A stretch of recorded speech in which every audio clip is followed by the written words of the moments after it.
malakas lang daw yung rep. Pambira naman. Huwag naman pong ganun.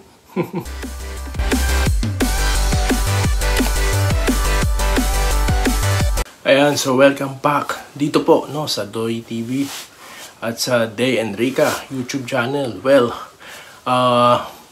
mabilisan lang po no dahil nga po linggo dyan sa atin at marami pong nanonood no ng ating mga nakaraang contents kung saan tayo po nag-react dyan po sa naganap na Game 7 po no, Bakbakan ng Ginebra at ng Meralco kung saan natalo po ang ating barangay no. Bali ito po ang ating reaction no sa mga nanonood po sa atin or nanood po sa atin no. Pagkakataon to para mapasa ko mga comment nyo. Anyway, okay, mabilisan lamang po, baka pwede naman no na since nanonood na kayo sa amin, sa akin, baka pwedeng click nyo na yung subscribe button no para po makasabay na rin tayo kahit papaano sa mga malalaking vloggers dyan para po medyo tayo mag-expand pa po tayo po, baka naman pa-press na po niyan. Okay, so mabilisan po ngayon ang ating pong topic ito pong mga part 3 na po bago natin pag-usapan ang Bakbakang San Miguel at ng Meralco. Ayan. Isa po sa mga komento ng ating viewer na sinabi niya na daw mag San Miguel na lang daw ako SMB. Well, to be honest not to frustrate you bro, but I will stay at Ginebra Hindi naman kasi tayo kung sino ang nanalo doon tayo bandwagon kung tawagin na hindi ako ganon. Bali, yun na nga, I'm very vocal to tell you that I am a Barangay Ginebra fan since Jaworski era, di ba? Tanda mo na pala. Tapos yun na nga, ang ating dito, yun nga, yung ating mga na-receive na comment,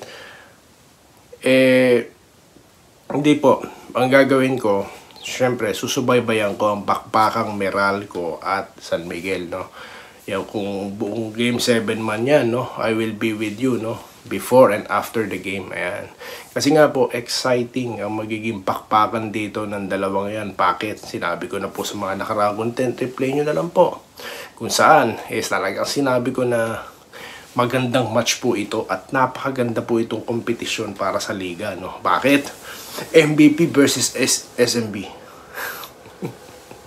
Siguro anong bago? Hindi, malakas sila Itong dalawang koponan na to, kung titignan nyo po sa positive side, talaga pong gumagastos ng pera, gumugugol ng pera para manalo. Hindi katulad na ibang team dyan. Hindi tulad ng ibang team dyan na pumunta lang ata dyan para sa ibang bagay. They don't place their team there to compete. Diba? Pambira naman. Iti-trade nyo yung magagaling na player nyo. For what? Diba? Di naman tayo mauuto na ito kung inuuto man tayo bubuisit ako bilang fan sa mga ganyang klase ng kupunan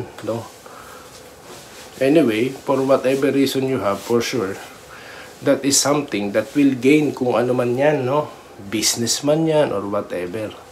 Anyway, yun po, binabalatan ko yung mga kupunang ganyan na wala pong dapat po umalis na lang kayo sa PBA Buti pa yung mga kupunan sa MPBL talagang tulad ng kupunan ng Manila, kinuha talaga si Greg Slaughter, di ba? May chismis po tayong narinig na si Ray Parks daw, di umano'y gustong bumalik sa PBA. Abangan natin yan, baka sa tropang giga pumunta yan. Anyway, so yun na nga ang ating reaction dito, Nabuisit ako dun sa mga kupunan. Kasi nga po, if you're a basketball fan, lalo na sa PBA fan ka, hindi ganyan ang PBA na saksihan ko Hindi ganyan. Ang PBA, lahat ng team dyan competitive. Talaga makikita nyo yung mga trades na blockbuster talaga. Tulad ni Jun Limpot ng Santa Lucia at ng Barangay Ginebra. Tinrade nila si Marlo Aquino kay Jun Limpot. Diba? Hindi si Jun Limpot tinrade sa rookie. Or tinrade sa kung ano pa man ang kapalit, mga bench player. Hindi ganun na nangyari. Talagang blockbuster trade. Ang isa pa dyan, si Johnny Abarientos, Poch Winyo, kapalit ni Alipik, John Ordonio. Ayun, nabalitaan nyo ba yon? Yung mga ganyang klase ng trades. Tapos, sino pa? Berhel Meneses. Kaya napunta ng Ginebra yan. Hindi yan nag-sign ng free agent.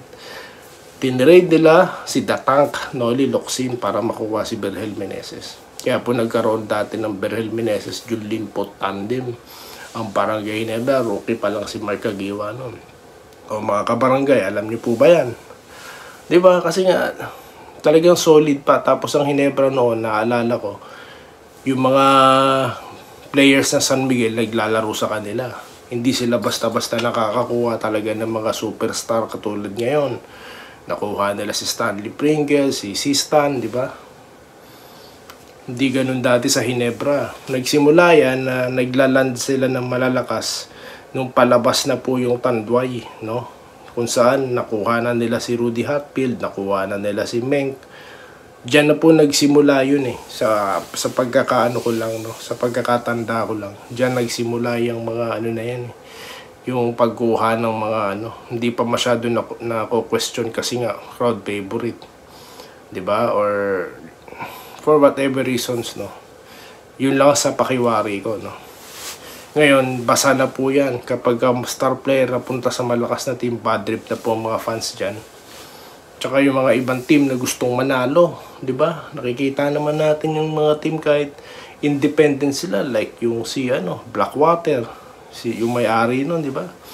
Tapos itong Rain or Shine, yan diyan ako umahanga sa mga ganyang klase ng kupunan.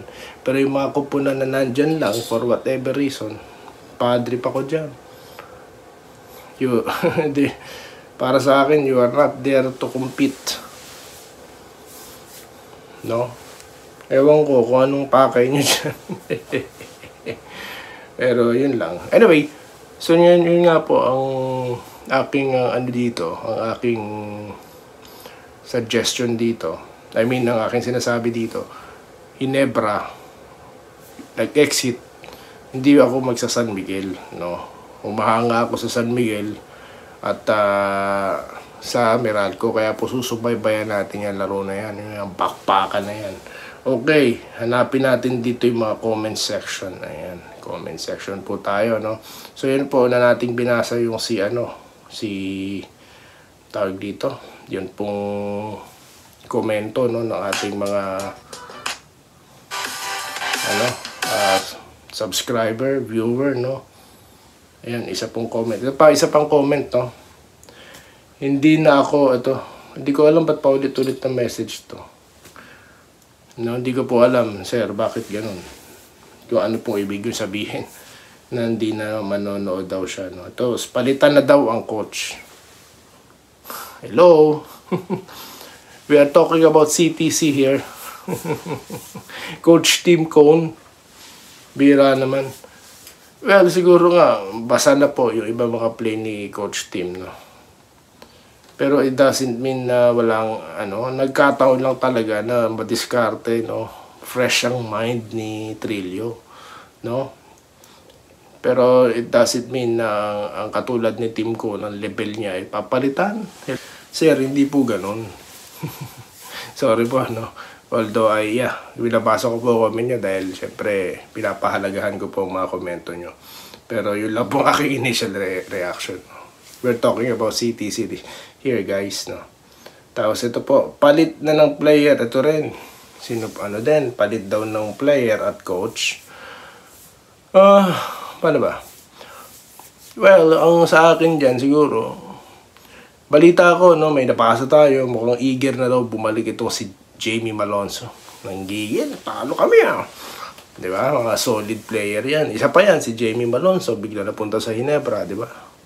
Masaya ako in a sense na malakas na player na punta. Pero tandaan nyo po, mas fan po ako ng Ginebra na lumalaban sila kahit ng player nila si Wilmer Ong, Benny Cheng, diba? Yan talaga mga malulupit. Boy Valera, kilala nyo ba yung mga yan? Mga Barangay Ginebra pa, kilala nyo ba yung mga binabanggit ko? Diba? Yun nga, nabanggit ko, yung ibang player na SMB, nagpupunta sa Ginebra, sila ibes ng babarel, ibes digdadise, hindi ng babarel ng literal, yung gesture lang na ganyan. Diba? Sino pa mga napunta galing Ginebra? Si Alan Kaydik, diba? So, ganun dati ang situation ng Barangay Ginebra, no? Tapos meron pang isa. Kalimutan ko lang. So, yun, ganun ang situation nila. Pati mga coaching, nagpupunta doon sa Ginebra. Hindi sila nakakuha talaga ng mga superstar. Mas fan po ko ng ganyan. Lalo na mga era ni Mark Caguioa. Talaga nasubaybayan mo talaga. Di ba? Ano pa bang mga comments dito? Ito po yung comments sa part 2 no? Hanapin naman natin yung comments sa ano. So yun po no. Binabasa po natin yung mga comment no para magbigay daan naman po no sa inyo na talaga pong nanonood dito sa atin. So ito pa po isa pang comment. Dahil po nanonood eh. Kaya po bibigyan daan po natin talaga yung mga yan. Okay. So yun, malakas lang daw yung rep. Pambira naman. Huwag naman pong ganun. No, hindi po. Ginagawa lang din ng rep ang trabaho nila. No? Minsan may mga missed calls kahit po sa NBA meron. Pero it doesn't mean na di ba, may kinikili na sila. Ayan, tama po, dapat lahat pinalalaro ni Coach Tim Cone. Hindi po ba lahat? Dapat talaga lahat. No? Ito, asa pa daw ako. Isa pa, anong buong Pilipinas pinagsasabi mo? Parang sinasabi mo na walang fans ang ibang team. May ganun ba akong sinabi? Baka naman nabanggit ko yun. But it doesn't mean. Sinasabi ko na sa buong Pilipinas po yun buo. Excuse naman, mas talented ang GSM kesa Bolts. Yun na nga po sinasabi ko. No? Talented talaga. Kaya nga sabi ko, final sila mananalo eh. That's what I believe. Nakita ko talented talaga sila. Pero yun nga lang, this time talagang mas talented ang Bolts, mas gutom, mas uhaw. Good job Meralco Bolts, tanggal angas. Yan, tanggal daw angas. Di naman maangas guys. Di naman maangas siguro. Lalo na si Alchua. Kasi yan ang iba kasi dito, baka bata pa yata kayo eh. Hindi nyo nasubaybayan yata kung sino si Alchua. Hindi nyo nasubaybayan si Japet Aguilar. At yung ibang mga player. Talo talaga Ginebra. Ayan, may comments ha. Wala na. Palubog na daw ang barangay. Palubog na ba? Hindi pa ho. Abangan nyo, maglalaro sila mga Alonso. Hindi ako believe kay Hindi raw siya believe kay Ahan Misi. Well, kung inconsistent talaga ang player, di rin ako believe. I-score ngayon, bukas wala. Bad trip din ako sa mga ganyang player. No? Di naman po ako ganun kagaling maglaro, or di naman ako talaga marunong, or di ako magaling talaga, no? Sabihin na natin. Pero, kapag umiscore ka po minsan sa PBA na mataas, dapat make it consistent. Mark Caguioa, ganyan eh. Idol natin. Tumanda lang eh. Pero tingin ko pwede pa sa edad niya. Hindi lang nakakalaro, pero tingin ko pwede pa rin eh. Bago nag-retire yun. Halata naman nahulog, ito ba, yung mga speculation guys. Mga speculation, halata. Ano ba yung mga halata? So yun lang po, mahaba tayo, no? Usually 10 minutes lang eh, no?